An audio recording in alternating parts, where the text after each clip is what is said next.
ఇవాళ అయోధ్య రాముడి గుడిలో జరిగిన చందాచోర్ అంటే డొనేషన్ విరాళాల దొంగల మీద చర్యల గురించి తక్షణ చర్యలు శీఘ్రగతికి తీసుకోవాలని చెప్పి ఈ ప్రెస్ మీట్ పెట్టడం జరిగింది. ముఖ్యంగా ఏంటంటే అయోధ్యకి విరాళాలు ఎన్ని వచ్చినాయి? 100 కోట్ల హిందువులు యావరేజ్ గా 300 ఇంటికి వేసుకున్నా కూడా 30,000 కోట్లు రావాలి, కానీ అక్కడ చూపెట్టడం లేదు. దీని మీద హైయెస్ట్ ఎపిక్స్ బాడీ ద్వారా ఒక ఆడిట్ చేయటం, తర్వాత అక్కడ జరిగిన రోజు లెక్కింపు చేస్తున్న దగ్గర డొనేషన్స్ రెగ్యులర్ గా వచ్చి పైసలు తీసుకోవటం, బాత్రూమ్లలో పెట్టడం, తర్వాత తీసుకెళ్లిపోవటం, ఎక్కడ చెకింగ్ మెకానిజం లేకపోవటం, వీటి మీద ఎంక్వైరీ జరుగుతున్నది. సిట్ ఎంక్వైరీ మీద మాకు నమ్మకం లేదు, అందుకని సుప్రీంకోర్టు సిట్టింగ్ చేయాలి, లేకపోతే సిబిఐ ఎంక్వైరీ అన్న చేసి ఈ దొంగలందరినీ పట్టుకోవాలి.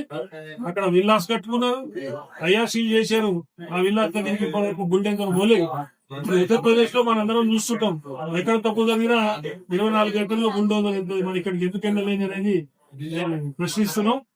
అదే విధంగా టీటీడీలో జరిగినట్టు ఏది కూడా లేదు.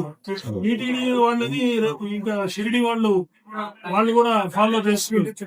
వీళ్ళు మాత్రం టీటీడీ రూల్స్ రెగ్యులేషన్స్ దాని ప్రకారంగా ఒక ప్రాక్టికల్ ఎగ్జాంపుల్ ని తీసుకొని అన్ని కాపాడాల్సిన బాధ్యత వీరి మీద ఉంది. దాంట్లో పూర్తిగా విఫలం చెందారు.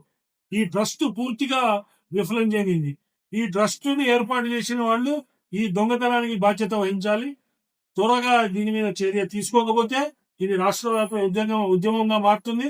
హిందూ ధర్మానికి రథసారథులుగా బ్రాహ్మణులు ఉంటారు కాబట్టి నేను తెలంగాణ బ్రాహ్మణ దేశ చైర్మన్ గా ఈ అన్ని బ్రాహ్మణ సంఘాలు కూడా వచ్చి ఈ రోజు మీ ముందు మాట్లాడటం జరుగుతుంది. ఈ చర్య తొందరగా తీసుకోకపోతే మాత్రం ఇది దేశవ్యాప్త ఉద్యమం అవుతుంది.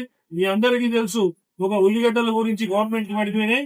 ఇదే ప్రక్రియ మీకు కూడా జరుగుతుందని చెప్పి ఈ సభాముఖంగా మీ అందరికి కూడా తెలియజేస్తూ దీని మీద చర్య తీసుకోవాలని చెప్పి మీ అందరినీ కోరుతూ, మీరు కూడా మీ మాధ్యమాల ద్వారా దీన్ని అందరికీ తెలియజేయాలని కోరుతూ ముగిస్తున్నాం. నమస్కారం.